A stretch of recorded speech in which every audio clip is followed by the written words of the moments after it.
अक्षय. कितीही तापड असू देत, कितीही गरम असू देत, त्यांना थंड करायचं काम माझं. तू नको टेन्शन घेऊ. अरे त्याचा स्वभाव लय गरम आहे, तू कसं आता थंड करणार आहेस त्याला? ए प्रज्ञा, काय सुरू आहे तुझं इथं? काय करालीस? हा हा ए तू कोण रे? हा तुझं काय सुरू आहे? काय सुरू आहे तुझं? दादा दादा काय नाही हो, काय? मित्र आहे माझा. काय मित्र आहे? काय करा तुम्ही?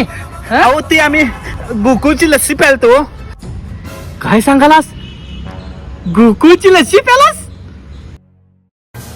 गोकुळची लस्सी दीड पॅकेट दे माझ्याकडे. नाही ते उष्ट आहे हो. चालतंय आम्हाला दे दे दे दे दे नाही माझ्याकडे देतो मी तुम्हाला. दे दे मग दे लवकर.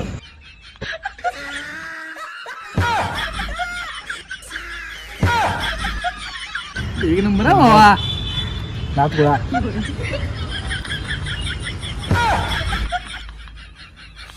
थंडा थंडा कूल कूल गोकुळ सोबत